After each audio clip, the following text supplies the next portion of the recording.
So we're all in our 60s. That's kind of the theme of this thing, and we've all been married a long time, like 42 here. 37 coming up. 37 coming up. All to the same woman. That's, yes. Husband of one wife. It is a precious thing. So a key of longevity. I read Bonhoeffer the other day, and I tweeted about it, I think, and he said to a couple he was marrying, the covenant from this day forward sustains the love, not the love, the covenant. And I, at 42 years of marriage, feel very strongly that needs emphasizing, that romance and falling in love is a beautiful thing, and re-falling in love again and again is important. And that re-falling in love after seasons of pain can be sustained only if you elevate covenant above those affections and that romance. So that's kind of my main message to the younger fellas and gals who would say, what do you want to tell us about our marriages?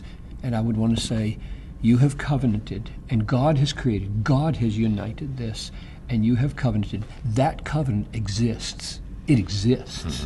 Your affections, they exist and then they don't exist. You get angry and then you don't get angry. You feel so mad, you'd wonder, where did all that affection go? And that can be reborn because there's this massive platform. In popular terms, I heard that on British TV when I was doing doctoral studies in the early 70s. There was this old man who was being interviewed who had been married for something like 60 years or 65 years, and his wife was there with him. And the interviewer was saying, during all this time, haven't you ever considered divorce? And he bristled. Divorce? Divorce? Never, never. Murder often, divorce never. Now, obviously you can make that sound ridiculous, but he's got a point. It does have a point. It does have a point.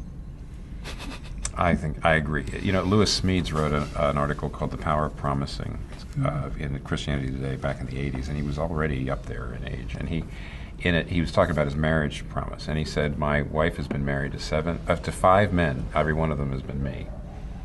And he says the one thing, the thread that kept all 5 of them together is my promise. My promise is I will be there for you. I will be faithful to you. And he's trying to get across the fact that you change, your spouse changes. And it reminds me a little bit of Stanley Hauerwas, who says you always marry the wrong person, which means even if you think you're marrying the right person, marriage is such a big deal that once you actually get together, you start to change each other. And so the basis of your marriage can't be the feeling, and the basis of your marriage can't even be we're just kindred spirits, because your spirits will go in and out of being kindred. The thing that keeps it is the promise. I made a promise. I've made an appointment with you in the future to be your husband every year. I think you're absolutely right. It's a covenant.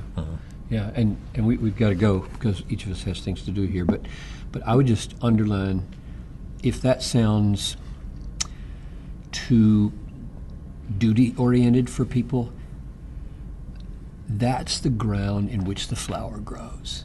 That's the ground, because if you're in a season right now where the flower is wilted, and you think the solution is to pull the plant up, that's not the solution.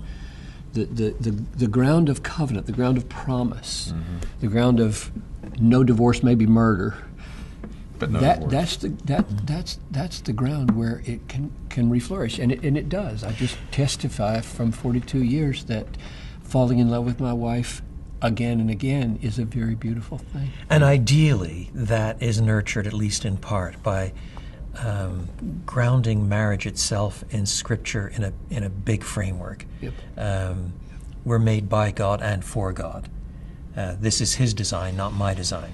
There is a huge typology between husband and wife and Christ and the church. We're saying something about Christ and the church by the way we act. So, in other words, the renewal of the covenant is not merely, I use merely advisedly, an act of will. It is itself grounded in what the new covenant is about, and what the gospel is about, and who God is, and so on as well. We are testifying by our perseverance in covenant keeping something about Christ covenant and the keeper. church That's right. in covenant with each other. That's And exactly we right. lie about Christ, and we lie about what the church is obliged to do if we Yeah, I leave think her. that's right.